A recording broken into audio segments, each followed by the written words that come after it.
आप सबको प्रभु यीशु मसीह के पवित्र जलाली मधुर नाम में जय मसीह की। आज का दिन यहोवा ने बनाया है, हम इसमें आनंदित हों। अगर आज आपका जन्मदिन, शादी की सालगिरह, आपको बहुत बहुत मुबारक हो। अगर आज आप दुखी हैं, परेशान हैं, निराश हैं, प्रभु आपके जीवन से सारी निराशाओं को दूर करने जा रहे हैं। डिप्रेशन के बंधन टूटने जा रहे हैं, बीमार हैं चंगा करने जा रहे हैं। अगर कोई दर्द है, दर्द से छुटकारा देने जा रहे हैं, क्योंकि यीशु मसीह के कोड़े कान सब चंगे हो चुके हैं। प्रभु का वचन कहता है और प्रभु यीशु मसीह का कलाम कहता है यूहन्ना उसके 14 अध्याय पहले पद में, तुम्हारा मन व्याकुल ना हो। व्याकुल हैं, दुखी हैं, परेशान हैं, प्रभु सच में आपको शांति देने जा रहे हैं, आपकी अगुवाई करने जा रहे हैं, आपको सुरक्षा देने जा रहे हैं, क्योंकि आज का दिन यहोवा ने बनाया और हम इसमें आनंदित हों। परमेश्वर पिता यही चाहते हैं। सो आज हम पढ़ने जा रहे हैं नीति वचन 7 अध्याय। यहाँ पर लिखा हुआ है, मेरे पुत्र मेरी बातों को माना करो, मेरी आज्ञाओं को अपने मन में रख, छोड़ और मेरी आज्ञाओं को मान, इससे तू जीवित रहेगा। और मेरी शिक्षा को अपनी आँख की पुतली जान, उनको अपनी उंगलियों में बांध और अपने हृदय की पट्टियों पर लिख ले। बुद्धि से कह तू मेरी बहन है, और समझ को अपनी साथी में बना, तब तू पराई स्त्री से बचेगा जो चिकनी चुपड़ी बातें बोलती हैं। एक उदाहरण, मैंने एक दिन अपने घर की खिड़की से अर्थात अपने झरोखे से झांका, तब मैंने भोले लोगों में से एक निर्बुद्धि जवान को देखा। वो उस स्त्री के घर के कोने के पास की सड़क पर चला जाता था और उसने उसके घर का मार्ग लिया। उस समय दिन ढल गया और संध्या काल आ गया था, वरन रात को अंधकार छा गया था।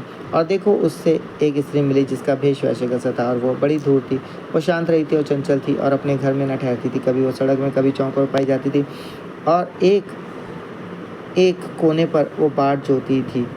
तब उसने उस जवान को पकड़कर चूमा और निर्जरता की चेष्टा करके उससे कहा, मुझे मेलबलि चढ़ाने थे और मैंने अपनी मन्नतें आज ही पूरी की हैं। इसी कारण मैं तुझसे भेंट करने को निकली। मैं तेरे दर्शन की खोजी थी और अभी पाया। मैंने अपने पलंग के बिछौने पर मिस्र के बेलबूटे वाले कपड़े बिछाए हैं। मैंने अपने बिछौने पर गंधरस, अगर और दालचीनी छिड़की है।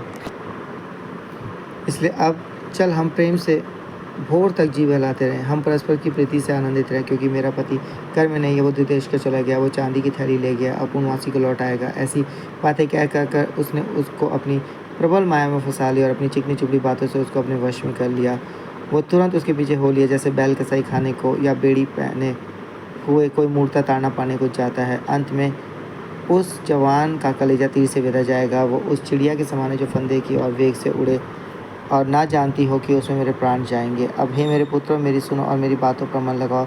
तेरा मन ऐसी स्त्री के माँ की ओर ना फिरे और उसकी डगरों में भूल कर ना जाना, क्योंकि बहुत से लोग उसके द्वारा मारे पड़े हैं और उसके घात किए वो की एक बड़ी संख्या होगी। उसका घर अधलोक का मार्ग है, वो मृत्यु के घर में पहुंचाता है। सो परमेश्वर तस पढ़े चुने सुने कलाम के नाम से आशीष करे।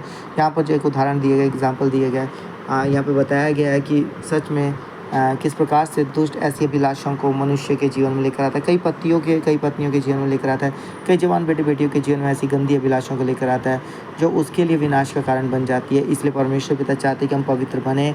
हाँ, हर एक जन पवित्र बने, चाहे वो अनमैरिड है बेटा चाहे बेटी। आपको अपने जीवन को पवित्र रखना है। शादी से पहले कुछ ऐसे गलत फैसले नहीं लेने हैं जो विनाश का कारण बने, पाप का कारण बने। और जो शादीशुदा हैं उन्हें अपनी पत्नियों से, अपने पतियों से प्रेम करने की ज़रूरत है। और इसके अलावा पाप है। सो परमेश्वर यही चाहते हैं कि हम पवित्र बने। सो प्रभु के जो वचन है वो हमें सचेत करते हैं और सिखाते हैं कि हमें ऐसी बातों से, ऐसी चालों से बचना है जो दुष्ट लेकर आता है हमारी लाइफ में, हमारे जीवन में, ताकि हम पाप में पड़ जाएं और वो पाप हमारे जीवन में हावी होकर हम परमेश्वर से दूर हो जाएं, परमेश्वर के आशीषों से वंचित हो जाएं। सो आइए अपने सरों को झुकाएंगे। हालेलुया। धन्यवाद इब्राहिम, इसहाक और याकूब के पिता परमेश्वर, मसीह यीशु नासरी में स्वर्गीय पिता, हम आपके जलाली चरणों के सम्मुख आते हैं। शुक्रिया करते हैं प्रभु कि आपने हम सबको रात और मीठी सुलाया पता काल के वचन दिखाने मौका दिया प्रभु कि भोर के समय आपके वचनों को सुनना पड़ सके। प्रतिदिन जितने आपके वचनों को सुनते और पढ़ते हैं प्रभु ने बहुत ब्लेस्ड करे। आशीष उनके घर परिवार में कोई कमी घटी ना हो प्रभु जी। उनके बंद द्वार को खोल दे, रुकावटें और निराशाएं दूर करे, परेशानियां दूर करे, हर एक परिस्थिति को प्रभु, हाँ प्रभु जी, जो दुष्ट की ओर से आती है उसे बदल दे। होल सुगस फायर के थ्रू पिता पुत्र पवित्र आत्मा के सूर्य की तरह परमेश्वर पिता अद्भुत गवाही के लिए अपने तैयार करें। परमेश्वर पिता आपसे विनती है प्रभु कि हर पति पत्नी के बीच, उनके बेटे बेटियों के बीच, उनके परिवार रिश्तेदार अजीलों के बीच आपका प्रेम बना रहे। हाँ प्रभु, हर एक बेटे बेटियों को जो जवान है, मैरिड हैं प्रभु, और जो पति पत्नी है बीच आप आपसे बचाए, गलत फैसले से बचाओ परमेश्वर पिता यीशु के नाम से। होल सुगस फायर के तो अद्भुत बदलाव करें प्रभु। हाँ प्रभु जी, आज का दिन उनके लिए मुबारक हो, ये हफ्ता उनके लिए मुबारक हो परमेश्वर पिता। इस हफ्ते संभाले, यह महीना उनके लिए मुबारक हो प्रभु जी। उनके बेटे बेटियों के लिए द्वार खोले, जो ट्रेनिंग करना चाहते हैं, जो स्टडी करना चाहते हैं प्रभु, जो बाहर जाना चाहते हैं, वीज़ा के लिए द्वार खोले प्रभु। जो जॉब चाहते हैं प्रभु, अच्छी जॉब मिले, जो जॉब कर रहे हैं प्रभु जी उनका सैलरी बढ़े प्रभु जी, उनका प्रमोशन हो प्रभु। जो जॉब ढूंढ रहे हैं उनकी अच्छी जॉब मिले प्रभु। जो बिजनेस करना चाहते हैं अच्छे बिजनेस के लिए द्वार खोलें यीशु मसीह के नाम से। फायर के तो परमेश्वर पिता आप द्वार खोलो, माध्यम बनाओ ताकि कोई रुकावट ना हो प्रभु जी।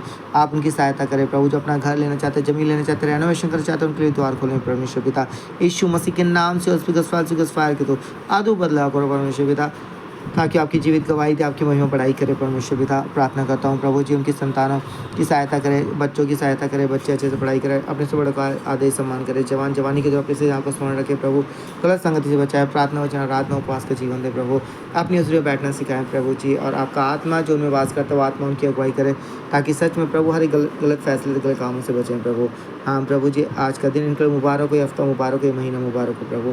बंद द्वार को खोल दे, जो बच्चों के स्कूल खुलने वाले हैं उसके लिए आप उन्हें तैयार करें प्रभु। अगर आज किसी का जन्मदिन शादी की सालगिरह भी बहुत आशीष कर उनकी जरूरतें पूरी करें प्रभु। आपका धन्यवाद हो प्रार्थना सुनने के लिए और आशीष करने के लिए, जरूरतें पूरी करने के लिए, दुष्ट की युक्तियों बंधनों के फल करने के लिए, जो बीमार उन्हें चंगा करने के लिए, जो दर्द से पीड़ित है छुटकारा देने के लिए, पूरी चंगाई देने के लिए, निराशा को परेशानी को दूर करने के लिए, उनके बेटे बेटियों की शादी की जरूरतें पूरी करने के लिए प्रभु। धन्यवाद करते हैं प्रभु। धन्यवाद हो परमेश्वर पिता, आपका धन्यवाद हो प्रार्थना सुनने के लिए, दुष्ट की युक्तियों बंधनों के फल करने के लिए, उन्हें छुटकारा देने के लिए, उनके घर के चारों तरफ आपका सुरक्षा का बड़ा चाहते हैं, कि कमरे में सुरक्षा का बड़ा चाहते हैं प्रभु, और वो आपकी हज़ूरी की तरफ जाए पाए, शांति पाए, आनंद पाए। धन्यवाद दो प्रभु जी, छूने के लिए, स्पर्श करने के लिए, आशीष और आनंदित करने के लिए, और चंगाई देने के लिए, छुटकारा देने के लिए। ये प्रार्थना यीशु मसीह के नाम से मांगते हैं, आमीन। सबको जय मसीह के प्रभु आपको आशीष करने जा रहे हैं, बंधुआ खुलने जा रहे हैं, बंधन टूटने जा रहे हैं। प्रभु पर भरोसा करें, विश्वास करें, क्योंकि प्रभु की दृष्टि आपकी ओर लगी हुई है।